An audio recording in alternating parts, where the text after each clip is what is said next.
Have you ever walked into your living room, looked around, and thought, why does this space feel off, even though everything in here is expensive, clean, and technically correct? You've got the sofa, the chairs, the coffee table, maybe even a rug that matches perfectly. And yet something about it just doesn't feel right. It doesn't feel inviting. It doesn't feel natural. And if you're like most Americans, you've probably blamed the furniture, the size of the room, or even your own lack of design talent. But what if I told you the problem isn't your furniture at all? It's the way it's arranged, and more importantly, there's one simple rule that can fix almost every awkward living room instantly. Here's the truth that most people never hear. Great rooms aren't built around walls. They're built around people. And that leads us to the rule nobody talks about, the conversation grouping rule.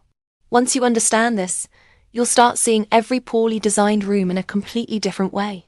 Because most living rooms today are set up like showrooms, not like places where humans actually connect. Sofas pushed against walls, chairs scattered randomly, TVs acting like the center of gravity. Everything is positioned for appearance, not interaction. And the result? Spaces that look fine in photos, but feel uncomfortable in real life. Think about the last time you had guests over. Where did people naturally sit? Did conversations flow easily? Or did people have to lean forward, raise their voices, or awkwardly turn their bodies just to engage? That subtle friction, that's exactly what bad layout creates.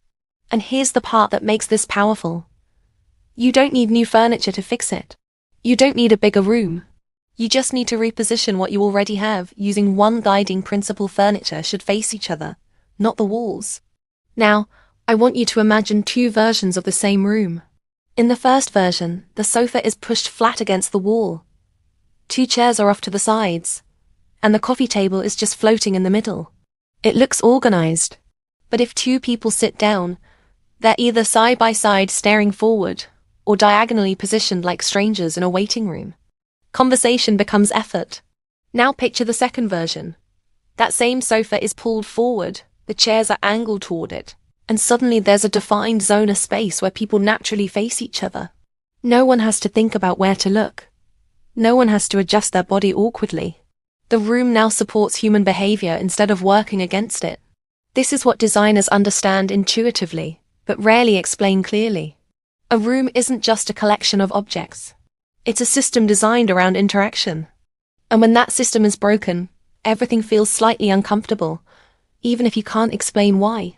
That's why people keep buying new furniture, new rugs, new decor, trying to fix a problem that has nothing to do with what they own. They're solving the wrong problem. And here's where it gets even more interesting. Once you apply the conversation grouping rule, something subtle but powerful happens. Your room starts to feel smaller, in the best possible way. Not cramped but intentional. Defined. Human.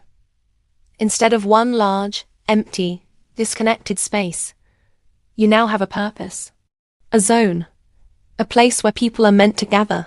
This is why some of the most expensive homes in America still feel cold and uninviting, because size without structure creates emotional distance. Meanwhile, smaller homes that follow this rule often feel warmer, more comfortable, and more put together, even with less expensive furniture. Now, you might be thinking, what about the TV? Because for many households, the TV has become the default focal point. And this is when most layouts quietly go wrong. When the TV becomes the center of the room, every piece of furniture starts orbiting around it. Sofas line up like theater seating. Chairs get pushed aside. And conversation becomes secondary. But the most functional rooms don't eliminate the TV. They just refuse to let it dominate the layout. Instead, they create a primary conversation zone, and then integrate the TV into it without sacrificing human connection. Let me show you how this plays out in real life. Imagine a typical American living room. Medium-sized, rectangular, with a TV on one wall and a sofa directly opposite it. On paper, it makes sense. But now add guests. Add movement. Add real human behavior. Suddenly, the layout starts to break down. People turn away from each other. Side conversations feel disconnected. The room becomes passive instead of interactive. Now apply the rule: pull the sofa off the wall. Bring in a chair, angle it inward, tighten the distance between seating pieces, and instantly, the energy of the room changes. It feels alive. It feels usable. And here's the part most people underestimate. Distance matters just as much as direction.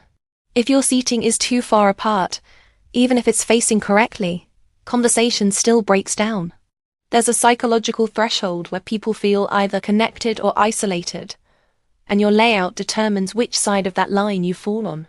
This is why large living rooms are actually harder to design than small ones, because the temptation is to spread everything out, when in reality, you need to bring things closer together. By now, you're probably starting to see your own space differently. Maybe you're realizing your sofa is too far back. Maybe your chairs aren't really part of the same group. Maybe your room isn't broken, it's just misaligned. And that's exactly the shift we're aiming for. Because once you see it, you can't unsee it. Every room becomes a puzzle. And you finally have the one rule that solves it. Now let's take that understanding and turn it into something practical. Because knowing the rule is one thing, but applying it correctly is where everything changes. Imagine walking into your living room right now and looking at it not as a place to sit, but as a system designed for interaction. The first question you want to ask is simple but powerful. Where would a natural conversation happen here? Not where the TV is, not where the wall is, but where two or more people could sit and talk comfortably without adjusting their bodies every few seconds. That spot right there is your anchor point, and everything else in the room should organize around it. Start with your largest piece of furniture, usually the sofa. Instead of automatically pushing it against the wall, try pulling it forward, even if it feels wrong at first.